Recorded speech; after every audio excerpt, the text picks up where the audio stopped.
네, 사람들에게 있어서 이렇게 중요한 것들이 다 다를 수 있습니다. 그래도 공통적으로 빼놓을 수 없는 것, 그러니까 인생에 있어서 정말 빼놓을 수 없이 중요한 것들, 뭐 몇 가지 꼽을 수 있겠죠. 그 중에 저는 뭐니 해도 어머니를 꼽을 수밖에 없습니다. 아버님께서 일찍 돌아가시고, 그리고 고생하시면서 삼남매를 키우셨던 어머니.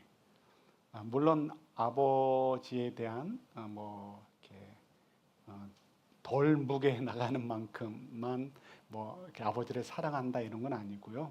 아버지에 대한 감사도 있고 또 존경하는 마음도 있습니다.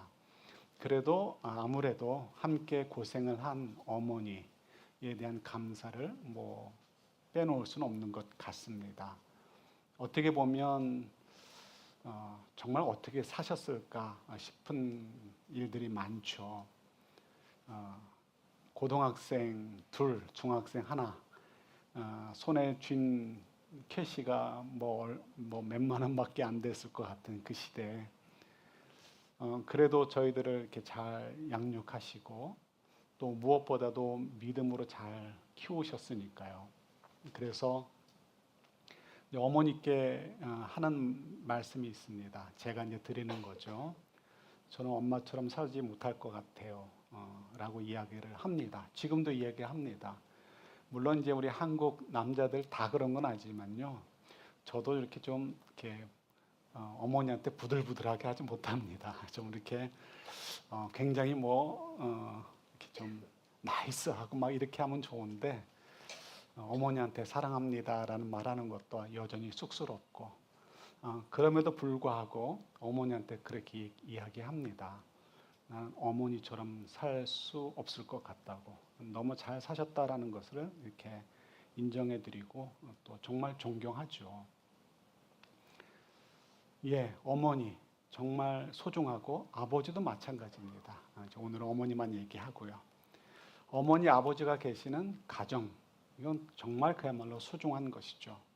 그래서 저희들이 가족이 있다라는 것, 가정을 이루고 있다는 것 그 자체만으로도 너무너무 큰 축복이다라고 이야기할 수 있습니다. 물론 요즘은 이제 싱글 패밀리들이 많아진다고 하는데 모르겠습니다. 또 하나님께서 이 시대의 싱글 패밀리들을 통해서 어떻게 역사하실지는 모르겠습니다. 그래도 다른 사람들과 함께, 그러니까 어머니든 형제든 누구든 간에 나 외에 다른 사람과 함께 가정을 이루고 가족이라는 이름 아래서 함께 살았다는 것은 정말 하나님이 주신 큰 축복이다라고 생각을 합니다. 서로 정말 사랑하죠. 그렇지만 이렇게 인생에 있어서 중요한 가정이고 가족들임에도 불구하고 그저 정말 사랑한다는 단어 외에는 설명할 수 없는 것이 가정이고 가족임에도 불구하고요. 때로는 상처를 줄 때가 많이 있습니다. 왜죠? 우리가 어떻게 사랑해야 되는지 잘 몰라서 그렇습니다. 마치 이것이 사랑인 것처럼 여겨질 때가 있지만 그것은 자기 만족이고 자기 욕심일 때가 너무나 많이 있죠. 아이들에게 비싼 옷을 사 입힙니다. 비싼 스트로를 사다가 안 치고 끌고 다닙니다. 아이들은 아무것도 모르죠. 누구를 위한 겁니까? 말로는 아이를 위한 것이라고 하지만 99.9% 부모들을 위한 것이죠. 왜 그것만이겠습니까? 정말 저희들이 아내를, 남편을, 어머니를, 아버님을 또 혹은 자녀들을 사랑한다라고 하면서 하는 많은 행위들 가운데 사실은 순수한 사랑이 아닌 것들이 참 많이 있습니다. 설사 순수한 사랑이라고 할지라도 우리가 몰라서 어떻게 해야 될지 몰라서 실수하는 경우도 참 많이 있습니다. 그래서 사실은 저희가 한때는 이렇게 부모 클래스 이런 것들도 좀 하고 했었는데요. 이게 좀 이렇게 계속 멤버가 돌아가면 계속 할 텐데 멤버가 많이 안 돌아가니까 한 번 하고는 또 그냥 흐지부지해지고 한 번 하고는 또 흐지부지해지고 하는 것 같습니다. 그렇지만 사실 저희들이 교회에서만이 아니고요. 밖에서도 내가 어떻게 자녀를 키울 것인가를 참 공부를 많이 해야 됩니다. 기도로 되지 않습니다. 그냥 무식한 얘기예요. 말씀만으로 되지 않습니다. 그냥 무식한 얘기예요. 말씀 속에서 기도하면서 성령의 도우심을 받고 지혜를 얻으면서 구체적으로 21세기에 살아가는 우리들이 또 베이에어리에 사는 우리들이 우리 자녀들을 어떻게 키울 것인가를 공부하지 않고는 절대로 좋은 아빠 엄마가 될 수 없습니다. 라고 하긴 좀 뭐하고 좀 어렵죠. 그래서 저희들이 계속해서 공부를 해야 됩니다. 아이들이 어렸을 때야 너무 쉽죠. 우리가 일방적으로 이해하게 해도 되니까요. 티네이저 되면 당황스럽습니다. 이때 아이들을 어떻게 대해야 될지 우리들이 모릅니다. 그래서 애가 왜 이렇게 됐을까? 아이들도 자기들이 변화되는 것을 모릅니다. 그러니까 모르는 상태에서 부딪히게 되어지고 힘든 시간을 갖게 될 수밖에 없는 것이죠. 아이들이 장성한 다음에도 마찬가지입니다. 전혀 다른 컬처 속에서 전혀 다른 시대를 살아갑니다. 그런데 여전히 우리들은 우리들의 경험 속에서 우리들의 시대를 요구하고 그러니까 부딪히게 되어지고 그래서 힘들 때가 많이 있게 되는 것이죠. 사랑한다라는 것, 인생의 가장 중요한 부분이라고 할 수 있는 이 가정에서조차 쉽지 않다는 것을 우리가 알 수 있습니다. 그래서 말씀도 열심히 공부하고 기도도 열심히 하면서 사실은 하나님이 주신 일반 계시의 부분, 공부도 또 저희들이 열심히 해야 되는 것이죠. 지금 오늘 이렇게 성가대에서도 찬양했듯이 저희는 한 가족입니다. 교회도 한 가족이에요. 그런데 이 한 가족이 됐는데 너무 달라요. 그죠? 그래서 이 한 가족이라서 서로 사랑하고 서로 도와주고 싶은데요. 이 사랑하는 방법이 너무 다 다르고 도와주는 방법이 너무 다르고 그것을 느끼는 감각들이 너무 다릅니다. 그래서 때로는 사랑하기 위해서 돕기 위해서 애를 쓰지만 그것이 오히려 마이너스가 되고 상처가 될 때가 참 많이 있습니다. 아니 왜 이해를 못해 내 마음을 그렇게 얘기하는 거는 뭐예요? 나는 어린아이입니다. 나는 인생도 모르고 나는 아무것도 몰라요 라고 하는 얘기밖에 되지 않습니다. 그죠? 왜 나를 몰라요? 내 마음을 몰라줄까요? 왜 그러면서 그 사람의 마음을 몰라주십니까? 그죠? 이렇게 우리는 말도 안 되는 이야기를 하면서 우리가 한 가족이다라고 이야기하고 그 가족이라는 것을 이어가려고 합니다. 정말 중요한 부분입니다. 왜냐하면 말로만 우리가 한 가족이 아니고 실제로 우리가 한 가족이기 때문에 그렇습니다. 그러면 어떡할까요? 우리가 조금씩 배워가야 됩니다. 그래서 뭐 오늘 이것저것 얘기할 건 아니고요. 서로 격려하는 교회. 두 번째로서 우리가 그 부분에 좀 집중해 보려고 합니다. 여러분 요즘 세대를 가지고 교회권, 기독교권 내에서는 이렇게 이야기를 하기도 하죠. 사도행전 몇 장이다라고? 29장이다라고. 왜요? 사도행전은 몇 장으로 끝나요? 28장으로 끝나죠. 그래서 사도행전의 역사가 성령님을 통해서 하나님의 백성들, 예수님의 제자들인 우리들을 통해서 복음이 증거되어지고 하나님의 계획을 이루어가는 과정이기 때문에 사도행전 28장이 아니고 29장이다라고 이야기를 합니다. 정말 멋있는 표현 같아요. 그런데 사도행전 29장을 잘 살아가기 위해서는 부득불 저희들이 사도행전의 내용을 잘 알아야 됩니다. 다 알 수 없죠. 그래서 우리가 특별히 27장, 28장을 참 주목해 보셔야 됩니다. 저는 이거 가지고요 너무너무 많은 깨달음을 이렇게 얻게 되었습니다. 그래서 27장, 28장이 너무 중요합니다. 왜 사도행전은 이와 같이 마무리하셨을까 생각해 보셔야 돼요. 거기 보면 사도 바울이 로마로 가서 그리고 그곳에서 쇠고랑을 차고 2년 동안 있으면서 많은 사람들에게 자유롭게 복음을 증거했어요. 좀 특혜를 받은 거죠. 그래서 많은 사람들에게 복음을 전하면서 2년 동안 있었다라는 것을 기록하면서 끝을 맺습니다. 그러면 이것으로 끝인가 할 수 있는데요. 왜 27장과 28장을 이 내용으로 끝내셨는가를 주목해야 된다는 것이죠. 다 살피지는 않고요. 그 중에 이제 저희가 꼭 생각해야 될 부분만 오늘 좀 묵상해 보려고 합니다. 27장부터 28장에 보면 바울이 로마로 가는 이야기가 기록되어 있습니다. 자, 그런데 여기서 여러분 보세요. 이제 생각해 보시는 거예요. 우리가 살다 보면 성령님께서 우리에게 말씀해 주실 때가 있습니다.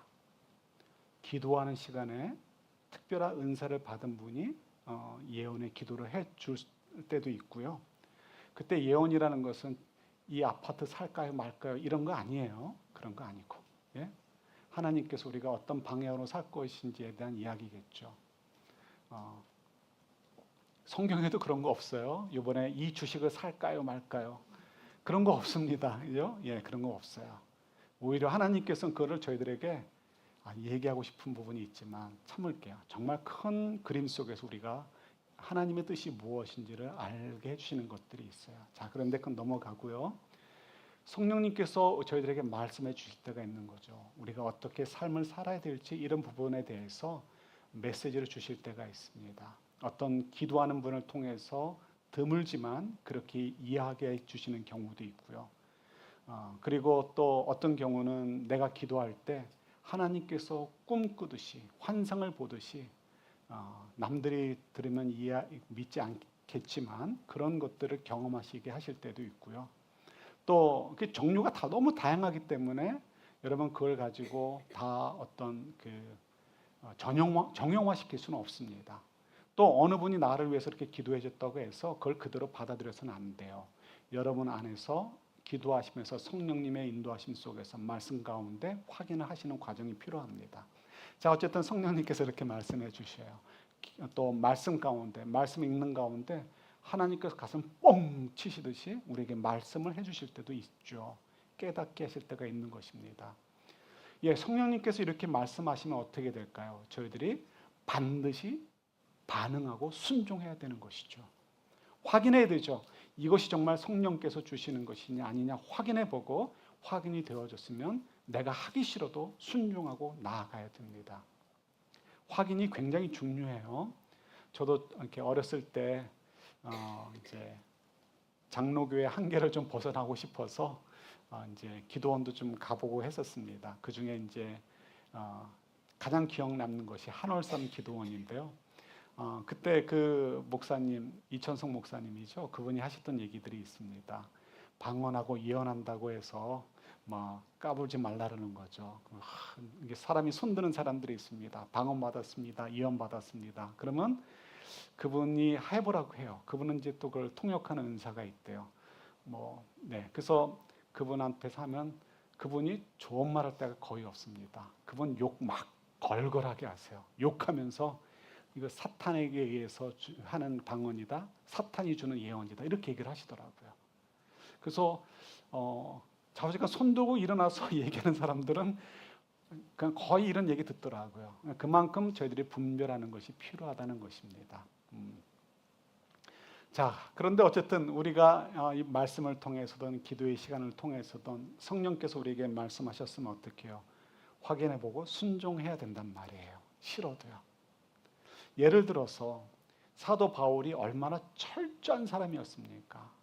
성경을 기록해 놓은 걸 보면요, 그가 굉장히 계획적이고 철저한 사람이었다는 것을 알 수 있습니다. 선교 여행도 한두 번 다닌 게 아니죠. 그런데 선교 여행 중에 하나님께서 성령님을 통해서 말씀하시죠. 너 계획을 체인지하여라. 언제요? 소아시아 지역에서 계속해서 머물면서 전도하려고 했는데 그렇게 계획을 세웠잖아요. 주변의 성도들하고 이야기하고 교회들과 연합하면서 기도하고 준비하고 있었어요. 그런데 어느 날 갑자기 성령께서 꿈에서 나타나셔서 환상 중에 말씀하시는 거죠. 너 여기서 스탑하고 마게도니아 지역으로 가라. 빌립보, 고린도 이런 다 그런 지역이죠. 그런 지역으로 가라라고 말씀하셨습니다. 그러면 어떻게 되나요? 우리 같으면 우리가 이미 다 계획 세워놨고 이미 다 협약을 다 맺어놨는데 갑자기 이렇게 말씀하시면 어떡합니까? 이럴 수 없습니다. 내년에 다음 기회에 꼭 갈게요 라고 말할지 모르겠습니다. 그러나 우리가 주님의 사람이라면 어떻게 돼요? 바울처럼 순종해야 되죠. 사람들과 약속해 놓았던 것들, 계획해 놓았던 것들 다 던져버리고 그리고 바로 실행해서 순종해서 마게도니아로 건너가야 합니다. 그죠? 이런 바울이 우리에게 모범을 보여주신 거예요. 그런데 이 바울이 똑같은 일을 경험을 합니다. 좀 비슷해요. 좀 비슷한 거. 똑같지는 않지만 좀 비슷한 일을 경험합니다. 선교여행을 세 번째 선교여행을 다 돌고 이제 어디로 가요? 예루살렘으로 갑니다. 가는 이유가 뭐예요? 가서 선교 보고를 하려고요. 그래서 예루살렘 교회 가서 이만큼 선교를 했다라는 것을 나누고 싶어서 가는 것입니다.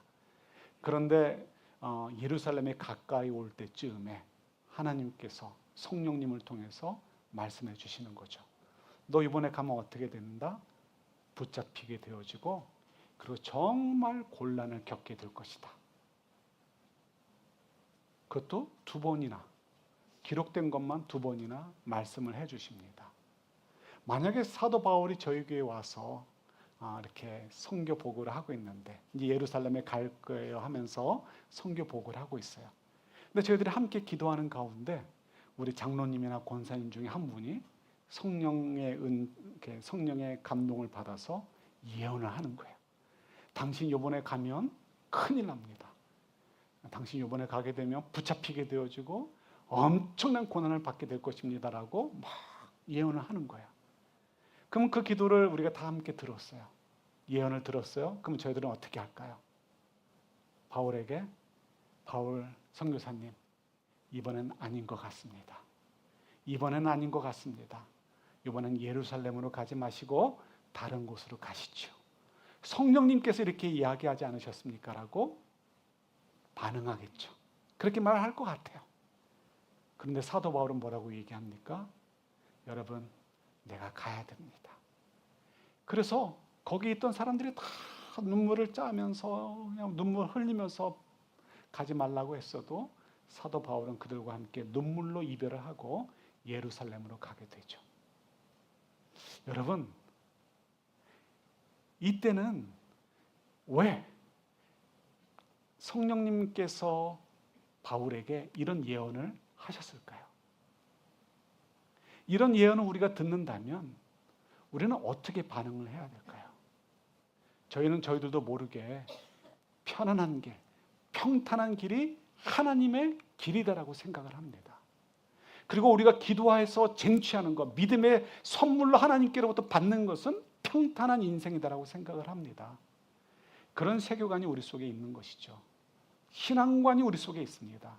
그러다 보니까 저희들도 모르게 아마 저희 가운데 그런 예언이 나왔다면 우리는 틀림없이 사도 바울을 붙잡고 절대 가서는 안 됩니다라고 이야기했을지 모르겠습니다. 마치 베드로가 예수님께서 나 이제 사람들에게 배반당하고 십자가를 지게 될 거야 라고 할 때 절대로 예수님께 그런 일이 있을 수 없습니다라고 방해하려고 했던 것처럼 저희도 그랬겠죠. 저희가 이때 반응하는 것은 사도 바울이 반응하는 것을 잘 보셔야 됩니다. 왜 하나님께서 사도 바울에게 성령님을 보내셔서 그런 예언을 주셨을까요? 전에 마게도니아로 가라, 소아시아에서 사역은 끝내라라고 하시는 그때와는 다른 메시지를 주기 위함이었죠. 사도 바울 가야 됩니다. 그런데 너 가면 이번에 가게 되면 큰 공경을 당하게 될 거야 라고 말씀을 하시는 이유는 사도 바울의 마음에 단단한 마음, 각오를 주시기 위해서 이 말씀을 주시는 거라는 것이죠. 우리가 이민사회에서야 군대 안 가지만요, 20대 초반 혹은 19살, 19살, 20살, 21살 된 아들이 있다고 생각해 보십시오. 이제 곧 군대를 가야 됩니다. 그럼 뭐라고 얘기하겠습니까? 야, 너 거기 가면 고생할 텐데 어떡하냐? 너 거기 가면 정말 고참들한테 두들겨 맞기도 하고 정말 억울한 일 많이 당할 텐데 어떡하냐? 잠도 맘대로 못 자고 어떡하냐 어떡하냐? 그 얘기는 뭐예요? 군대 가라는 얘기예요? 도망가라는 얘기예요? 예, 군대 가는데 마음의 자세를 단단히 하고 가라는 것이죠. 바로 이때 성령님께서 사도 바울에게 너 가면 공경을 당할 거야 라고 하신 이유는 예루살렘을 가지 말고 도망가라가 아니고요. 어떻게 하라고요? 마음 단단히 먹으라는 거예요. 그래서 그렇구나.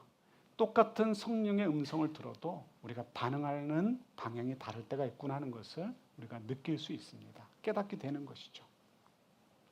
또 바울이 경험한 걸 27장, 28장에서 경험한 이야기를 또 하면 바울이 가는 과정에 풍랑을 만납니다. 풍랑이 얼마나 심했는지 2주간 동안, 14일 동안 음식도 제대로 먹지 못하고요.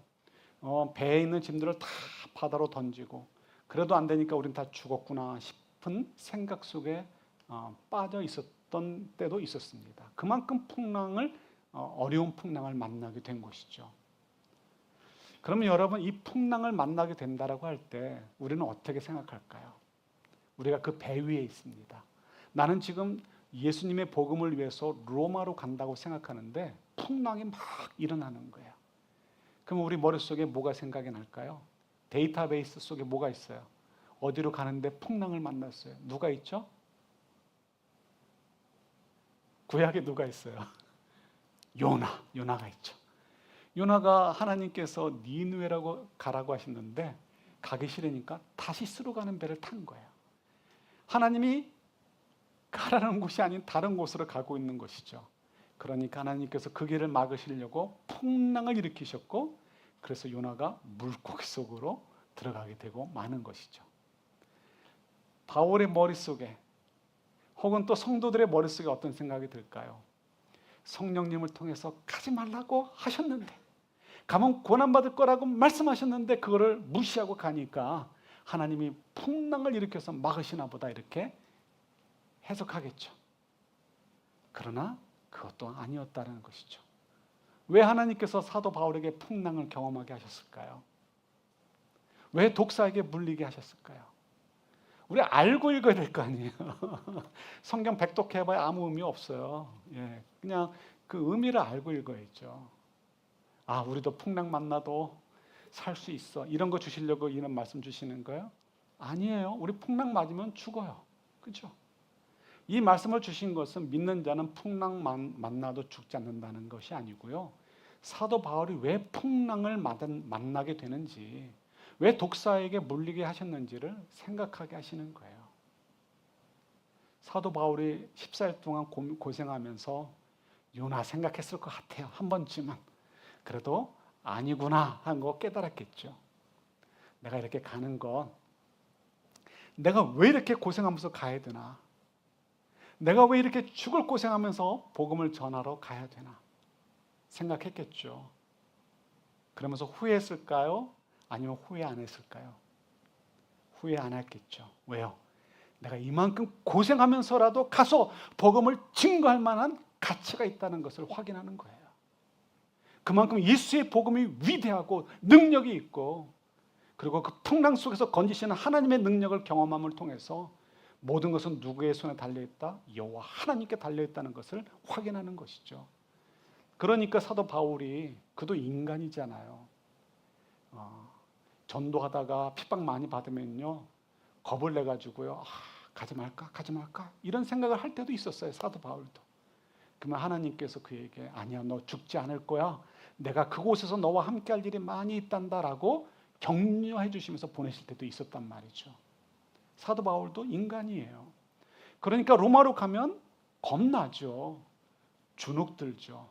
그 어마어마한 문화, 그 어마어마한 권력, 그 어마어마한 그 군사력, 그 속에 정점으로 찍혀있는 황제, 이 사람 앞에서 예수의 복음을 증거한다는 것이 얼마나 초라해 보일 수 있겠습니까?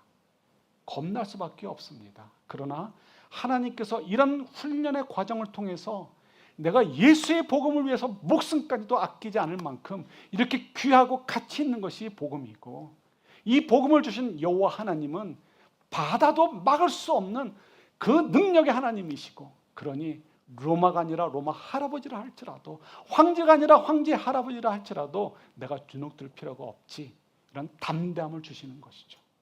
그러니까 어떻게 돼요? 사도 바울이 로마로 간 다음에 이 쇠고랑을 차고 2년을 지내야 됐습니다. 그럼에도 불구하고 사람들을 막 불러가지고요, 자기가 거하는, 자기 돈을 내고 새빵을 얻어서요, 자기 이제 그 교도소처럼 사용을 했습니다. 그게 로마 법이었는지 특혜였는지 모르겠지만 그랬습니다. 그래서 사도 바울이 그때 사람들을 마음대로 초대할 수 있었고 만날 수 있었습니다. 사람들을 막 불러서 예수의 복음을 증거하고, 자기를 죽이려고 하는 유대인들조차도 초대를 해서 예수의 복음을 증거할 수 있었던 것, 조금 더 주눅들지 않고 담대하게 끝까지 복음을 증거할 수 있었던 이유 어디 있다고요? 하나님께서 그렇게 훈련을 시켜주셨기 때문이라는 거예요. 그러니까 똑같은 풍랑을 만나도요, 어떻다고요? 요나가 느끼는, 또 요나의 관점에서 받아들여야 되는 부분이 있고, 반대로 사도 바울의 관점에서 사도 바울의 케이스로 받아들여야 될 때가 있다는 것이죠. 이렇게 말씀드린 이유는 우리가 누구를 평가할 수 없다는 것입니다. 왜 그런가 말씀드렸다면 왜 이야기를 할까요? 우리가 서로 사랑해야 되는데 한 가족이 되었잖아요.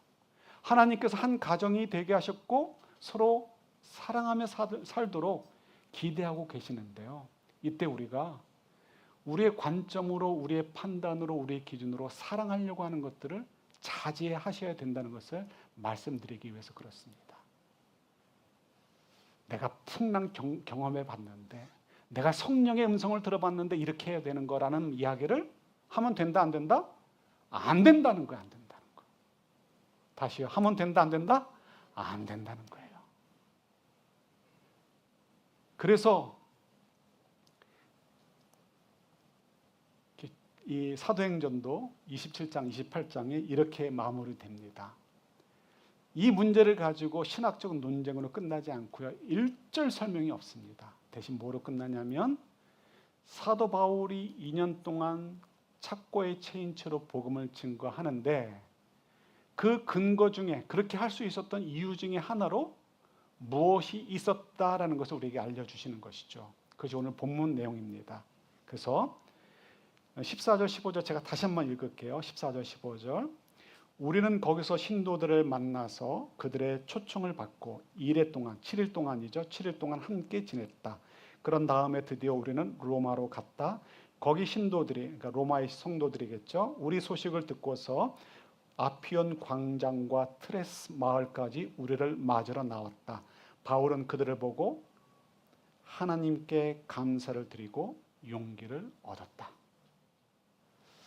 예, 아무리 영적으로 준비되어 있다 할지라도 지칠 수밖에 없습니다. 그때는 뭐가 필요합니까? 위로가 필요하고 격려가 필요하죠.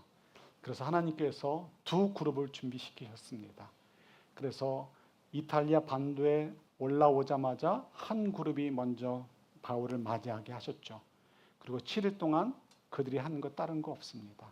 맛있는 거 사주고 위로해주고 격려해주고 함께 이야기 나눠주고, 그리고 로마 근처에 왔을 때도 또 한 그룹을 준비시키셔서 그들이 찾아가서 그들을 맞이하게 바울을 맞이하게 하셨고, 또 그들과 함께 교제하면서 위로받고 용기를 얻도록 해주셨다라는 것으로 이제 사도행전이 마무리되는 것입니다. 이게 왜 기록되어서 우리에게 전달되어졌을까요? 사도 바울이 그래도 어디 가서 밥을 좀 얻어먹을 만큼 인생을 살았다, 뭐 이런 거 아니잖아요. 결국 우리에게 해주시는 말씀인 것이죠. 우리가 어떠한 역할을 해야 되는지를 알려주시는 것입니다. 여러분, 저희 모두는 각자에게 주어진 로마로 가기 위해서 하나님의 인도하심을 받고 살아가고 있습니다. 그 과정에서 우리는 너무너무 아픈 것들을 경험해야 될 때가 있습니다. 뭐 말할 수 없는 기쁨과 감사도 경험하게 되죠. 그러나 또 많은 경우는 정말 힘든 과정들을 겪어야 됩니다. 그 과정 속에서는 싸워서 이겨야 되는 부분도 있고요. 또 그 과정 속에서는 그저 하나님께서 우리가 더 성장해 가도록 주시는 그런 아픔도 있습니다. 그래서 그 아픔 속에서 우리가 살면서 그저 그래도 성령께서 인도하시는 대로 순종하면서 사는 것이 저희들의 인생입니다. 어느 누구도 놀며 먹고 사는 사람들이 없습니다. 사회적으로 볼 때는 은퇴해서 놀고 먹고 사는 분들이 있을지 몰라도 그분의 인생조차도 절대로 하나님 나라에선 놀고 먹는 인생이 아닙니다. 하나님께서 맡겨주신 사명들이 있고요. 그 사명들을 가지고 살아가고 있습니다. 그러니까 여러분 모두는 그런 삶을 살고 있습니다. 다만 우리는 그걸 전부 다 세세히 알지는 못할 뿐인 것이죠. 자, 그런데 여러분들이 그렇게 로마로 가기 위해서 일주일 동안 애쓰면서 살다가 왔는데 힘들어하는 모습을 보면서 우리가 어떻게 사랑을 나누면 좋을까요? 그때 우리가 내가 풍랑을 경험해 봐서 아는데 당신 배에서 내려야 돼. 내가 성령을 경험해 보았는데 당신 계획을 버려야 돼. 이렇게 이야기하면 곤란하다는 것입니다. 우리는 주님께서 각 사람에게 그 사람의 각 때마다 다르게 말씀하시고 인도하시는 것들이 다양하게 있다는 것을 인정하실 수 있어야 돼요. 그리고 그때마다 우리가 그분들을 향해서 하나님이 갖고 계신 계획들을 내가 알려고 하실 필요가 없어요. 알 수도 없어요. 그런 것 가지고 우리가 관심 가질 필요 없어요. 대신 우리는 뭘 해주면 될까요? 그죠? 내가 당신 편에 있어요. 난 당신을 서포트하고 있어요. 난 당신을 사랑합니다. 나는 당신을 돕기를 원해요. 이런 것들만 표현이 되면 된다는 것이죠. 그래서 어떻게 하면 된다? 바울을 맞이했던 로마 교회 성도들이나 혹은 이탈리아 남부에 살던 성도들처럼 그저 저희들은 함께 있어주면 되시고요. 그리고 여유가 되시면 밥이라도 한 끼 사주시면 되고, 그리고 또 여유가 있으시면 함께 품어주실 수 있으면 된다는 것이죠. 그것이 하나님께서 사도행전 29장을 살아가는 저희들에게 주시는 정말 중요한 메시지라는 것입니다.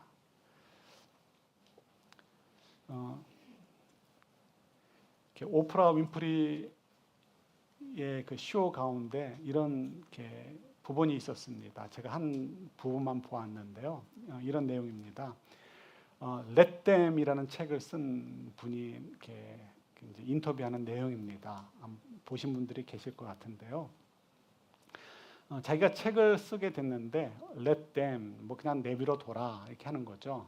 그런 이야기가 우리의 삶에 굉장히 중요하다, 도움이 된다라고 이제 말하는 것입니다. 그러면서 이제 하는 이야기가 이렇습니다. 자기가 그것을 깨닫는 과정 중에 겪은 것이라는 것이죠. 딸 둘 아들이 있는데 딸 둘은 프롬 할 때, 고등학교 졸업할 때죠. 프롬을 할 때 굉장했나 봐요. 근데 아들은 그렇지 않더라는 것이죠. 안 갈 것 같이 그렇게 얘기를 하더래요. 관심 하나도 안 갖고. 그러더니 이틀 전에 엄마 나 프롬 갈 거야 라고 이야기를 하더라는 것입니다. 지금 베이 에어리어에서도 이렇게 아이들이 있는 정장을 금방 살 수 있는지 모르겠는데 이분이 사는 데는 벌몬이래요. 그러니까 벌몬 주니까 아마 사기가 쉽지 않은가 봐요. 그런데 이틀 전에 간다고 하니까 어쩔 수 없죠. 엄마가 극성맞은 엄마가 막 이리 뛰고 저리 뛰고 해가지고 정장 하나 준비하고 또 이렇게 하얀색 테니스화 또 그렇게 맞춰 입어야 되나 보죠. 그렇게 해서 준비를 했다고 합니다. 그거 외에 소소한 것들을 준비해 줬대요. 그리고는 드디어 이제 그날 저녁에 이제 같이 사진도 찍고 하면서 이제 프롬 하는 곳으로 갔다고 합니다. 그쪽은 그러는지 프롬을 할 때 가족들도 같이 오나 봐요. 그래서 아이들이 20명이 있었고 부모들도 함께 있었다고 합니다. 함께 프롬 사진 찍고 하는데 갑자기 비가 내려요. 막 비가 내리는데 우산 가진 사람이 없죠. 비 피할 곳도 없다라고 합니다. 그래서 우왕좌왕하는데 그래서 엄마 마음에는 빨리 식사하는 곳으로 가면 되겠다 싶어서 아들한테 물었다고 합니다. 야, 너희 식사 장소 어디니? 그랬더니 아들이 무심하게 I don't know 이렇게 얘기를 하더라는 것입니다. 그러니 엄마 더 속이 뒤집혀지죠. 아직 식사 장소도 예약이 안 돼 있던 것입니다. 그래서 엄마가 핸드폰을 들어서 막 서칭을 하는데 없죠. 시골에 뭐 20명의 아이들이 갈 곳이 어디 있습니까? 그래서 막 그냥 흥분해가지고 어떻게 할까 막 이러는데 대학생 누나가, 그러니까 이제 그 딸이죠. 딸이 와가지고 자기 팔을 확 잡더래요. 그러더니 뒤로 확 당기더라는 것이죠. 그러면서 이야기하더랍니다. 엄마, calm down. 되게 보기 안 좋아.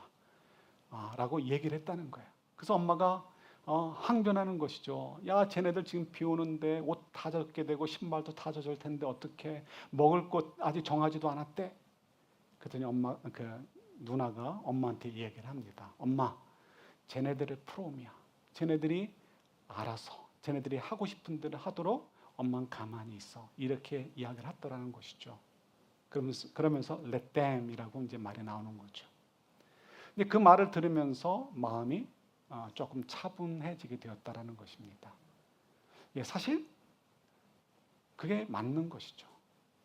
아이들이 이제 성인이 되어가는 어떤 상징으로서 프롬 파티를 한다면 그 파티 정도는 자기들이 알아서 준비해 가고요. 또 준비가 안 돼서 좀 어려움을 겪게 된다면 그것도 경험하는 것이 필요합니다. 그런 과정을 통해서 아이들이 좋은 추억을 만들어 가고 또 어른으로 성장해 갈 수 있기 때문에 그렇죠. 그렇다면 부모의 역할은 뭘까요? 제 생각엔 그렇습니다. 그냥 집에 오는 거예요. 집에 와서 아이가 혹시 흠뻑 젖은 모습으로, 추운 모습으로 돌아오면 그냥 반가운 미소로 좋은 시간 가졌어라고 맞아주면 되고요. 아이가 뜨거운 물로 샤워하고 나왔을 때 뜨거운 차 한 잔 마실 수 있도록 준비해주면 되겠죠. 혹시 예약되지 못해서 저녁 식사를 대충 했으면 그래서 배고프다고 하면 너 배고프니 물어보고 또 배 채울 걸 준비해주면 되는 것입니다. 그리고 뭐 그게 뭐니 할 필요 없이 뭐가 즐거웠니? 좋았겠다. 이렇게 하면서 아이들의 이야기를 들어주는 것이 부모의 모습인 거죠. 그죠? 아니에요? 이게 부모의 모습이라는 거예요. 저도 지금 알았어요. 이게 사랑이라는 것이죠. 우리 한 가족이 되었습니다. 우리에게 필요한 것은 야, 그게 뭐야? 그게 뭐야? 왜 그거 준비 안 했어? 이런 얘기가 아니고요. 예, 따뜻하게 맞아주고 편안하게 샤워하고 나와서 혹시 배고프면 적당하게 배 채울 수 있도록 도와주고 그 이야기를 들어주는 것. 그리고 좋은 기억들로 남고 좋은 추억으로 남을 수 있도록 격려해 주는 것. 그래서 그 다음에 나아갈 힘을 얻을 수 있도록 해주는 것이라는 것이죠. 우리 그럴 수 있는 저희들이 될 수 있기를 우리 주님의 이름으로 축원합니다. 하나님 아버지, 저희가 한 가족입니다. 하나님께서 그렇게 만드셨습니다. 우리가 사랑해야 되죠. 그런데 저희들이 사랑하는 것이 참 연약합니다. 부족합니다. 지혜가 없습니다. 그러나 이럴 때일수록 더욱 저희들이 정말 하나님의 풍성하고 다양한 역사들을 인정하면서 하나님께 맡길 것 맡겨드리고 저희는 그저 위로하고 격려하면서 새 힘을 얻도록 애쓸 수 있는 저희들이 되도록 도와주옵소서. 모든 성도분들이 지치고 힘들었을 때 아무 생각 없이 올 수 있는 공동체, 예배 속에서 하나님의 위로와 격려를 받고 또 저희들끼리 교제를 통해서 위로와 격려를 누릴 수 있는 그런 아름다운 공동체가 되도록 도와주옵소서. 예수님 이름으로 기도드립니다. 아멘.